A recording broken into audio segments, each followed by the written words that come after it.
আসসালামু আলাইকুম, কেমন আছেন সবাই? ট্রেডিশনাল ওয়ার্ল্ডের পক্ষ থেকে ফারহান বাপি আরো একবার আপনাদেরকে স্বাগতম করছি আমাদের আজকের ভিডিওতে।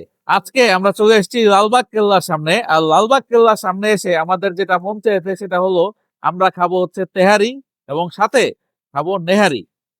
আর যেখানে এসছি খেতে সেই জায়গাটার নাম হচ্ছে তেহারি আর নেহারি। তেহারি আর নেহারি আজকে দুইটাই আমরা খেয়ে দেখবো। দুইটা খাওয়ার পরে আমরা আপনাদেরকে জানাবো যে এখানকার তেহারির টেস্ট কেমন, এখানকার নেহারির টেস্ট কেমন। তাহলে আমাদের সাথেই থাকুন আর আমরা খাই, আপনারা দেখতে থাকুন।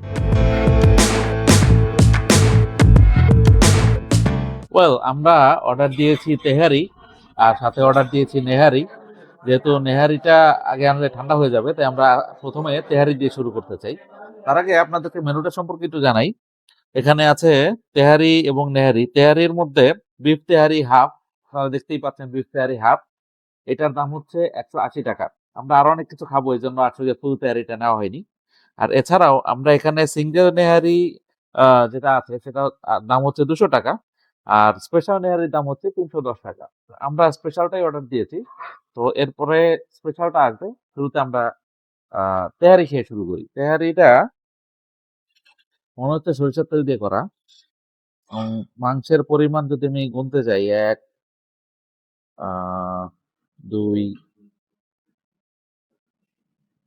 3, 4, 5, 6, মোটামুটি 7 পিসের মতো মাংস আছে। তো আমরা প্রথমেই তেহারিটা মুখে দিয়ে দেখতে চাই। তেহারিটা সরিষার তেল দিয়ে রান্না করা, বাট সরিষার তেলের ঝাঁজটা খুব বেশি আসতেছে না।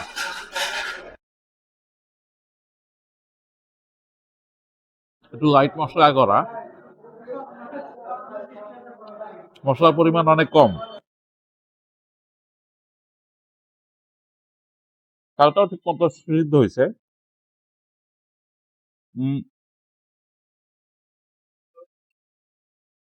বাট আমার মনে হয় একটু ঠান্ডা হয়ে গেছে। তেহারি ফাইন, অ্যাজ ইউজুয়াল একটু লাইট মশলার তেহারি। তারপরে আমরা নেহারি খাবো। তেহারি শেষ করে নেহারি নিয়ে আসছি। ওয়েল, তেহারি খাওয়া শেষে আমরা বলেছিলাম যে নেহারি আসছে, সেই জন্য অপেক্ষা করি। তো আমাদের নেহারি এসে পড়েছে এবং সেই নেহারি নিয়ে আপনাদের সামনে আমরা উপস্থিত, এবং এই নেহারির জন্য আমরা অনেকক্ষণ বসেছিলাম। শেষ পর্যন্ত নেহারি আমাদের সামনে এসেছে এবং এটা হচ্ছে স্পেশাল নেহারি, যেটার দাম হচ্ছে 310 টাকা। সাথে একটা নান রুটি আমরা নিয়েছি, নানের দাম হচ্ছে 40 টাকা। নান 40 টাকা হিসাবে ঠিক আছে, বাট মনে হয় এটা আরো 5 টাকা কম হলেও পার। নেহারিটা একটু ট্রাই করে দেখি। নেহারিতে আমরা মাংস পাওয়ার কথা দেখতে পাচ্ছি, মাংস আছে এবং নেহারির ঝোলটা যথেষ্ট গাঢ় মনে হচ্ছে। একটা জিনিস সেটা হচ্ছে নেহারির মধ্যে থেকে একটা ঝাঁঝালো স্মেল আসছে, আমি জানি না কিরকম হবে। আমি একটু ট্রাই করতে চাই। বিসমিল্লাহ।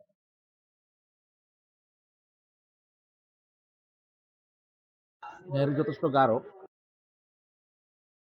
অনেকটাই ঘন, কিন্তু মশলার পরিমাণটা বোধহয় একটু বেশি হয়ে যাচ্ছে। আমরা নর্মালি বাসা বাড়িতে এত ঝাঁঝালো মশলার নেহারি খাই না। এটা যতখানি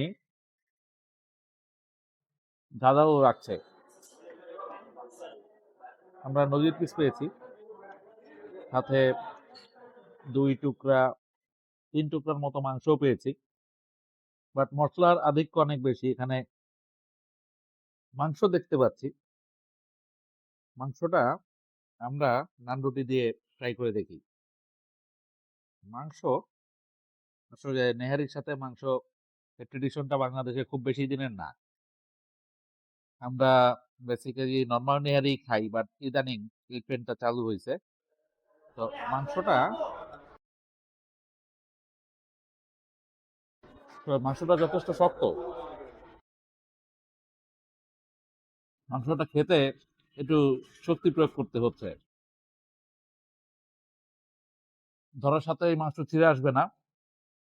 আর মশলার কথা যদি বলি, মশলার পরিমাণটা একটু বেশি মনে হচ্ছে। সাথে এই নজির পিস আমরা পেয়েছি, নজিরটা আমরা শেষে ধরবো। কিন্তু তার আগে আমরা আরেকটু ঝোল খেয়ে দেখি। একটা গাঢ় লেয়ার আছে, মশলার একটা আধিক্য বেশি দেখা যাচ্ছে এখানে, এবং একটা ঝাঁঝালো টেস্ট আসছে। আমি আপনাদেরকে দেখাই, অনেক ধরনের মশলা দেখতে পাচ্ছি। এক মশলার সমাহার এই তেহারিতে, সরি নেহারিতে। তেহারিটা ভালো লাগছে ভাই, এই জন্য তেহারিটা বারবার মুখে চলে আসতেছে। বাট নেহারিটা অ্যাকচুয়ালি অনেক আশা নিয়ে খেতে বসছিলাম, বাট আসলে নেহারির চাইতে আমার মনে হয় যে মশলার পরিমাণটা বেশি হয়ে যাচ্ছে।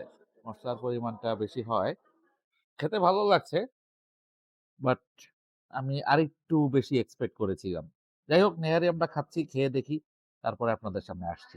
ওয়েল, আপনারা দেখলেন আমরা নেহারি আর তেহারিতে এসে তেহারি আর নেহারি খেয়েছি। আমি সত্যি কথা বলতে গেলে আরো অনেক জায়গায় তেহারি খেয়েছি, নেহারিও খেয়েছি, বাট সত্যি কথা হচ্ছে এখানকার তেহারিটা যতখানি ভালো লাগছে, নেহারিটা আমার কাছে ঠিক ততখানি খারাপ লাগছে। এখন নেহারির ব্যাপারে বলতে গেলে একটা জিনিস বলতে হয়, সেটা হচ্ছে যে নেহারিতে প্রচন্ড মশলা ছিল, প্রচন্ড ঝাঁঝালো ছিল। আর এটার মধ্যে ধনেপাতা আর অন্যান্য আইটেম দিয়ে এমন একটা অবস্থা করে ফেলছে যে সত্যি কথা বলতে নেহারির যে অ্যাকচুয়াল টেস্ট সেটা কিন্তু হারায় গেছে। আমরা নেহারি খেয়ে তেমন একটা ভালো লাগেনি আমাদের কাছে, টেস্টও খুব একটা আহামরি ছিল না। সাথে যে মাংস ছিল, মাংস ছিল শক্ত, এটা মানে শরীরের শক্তি দিয়ে মাংস ছেঁড়া লাগছে এরকম একটা অবস্থা। আর তেহারির কথা বলতে গেলে তেহারিটা ভালো ছিল, বাট মাংসের কোয়ান্টিটি অনেক কম ছিল। 180 টাকার তুলনায় আমার কাছে মনে হয় মাংস আর একটু বাড়াইতে পারলে জিনিসটা একটা ভালো ডিল হইতে পারতো। তো তেহারি খেয়ে আমার কাছে ভালো লাগছে, বাট তেহারি আমার কাছে পাবে 6.5 আউট অফ 10। আর নেহারির কথায় যদি আসি, নেহারিটা খুবই ডিসঅ্যাপয়েন্টিং ছিল আমার। মানে নেহারি খেয়ে আমার যে আশা আকাঙ্ক্ষা ছিল সব আসলে মাটিতে মিশে গেছে। তো এখন আমি যেটা বলতে চাচ্ছি এটা হচ্ছে নেহারি আমার কাছে পাবে 4.5 আউট অফ 10। তো এই ছিল আজকের নেহারি আর তেহারির শো। আশা করি আপনারা আমাদের ভিডিও দেখে আপনাদের কাছে ভালো লাগছে, আমাদের খাবারের রিভিউ আপনাদের কাছে গ্রহণযোগ্যতা পাচ্ছে। আপনারা আমাদের চ্যানেলটাকে সাবস্ক্রাইব করে দেবেন, পাশে থাকা বেল আইকনটাকে আপনারা ক্লিক করে দেবেন, এবং শেয়ার করে দেবেন আমাদের ভিডিওগুলোকে। Thank you so much. Farhan Bapi বিদায় নিচ্ছি ট্রেডিশনাল ওয়ার্ল্ডের সাথে থাকার জন্য। আপনাদেরকে ধন্যবাদ।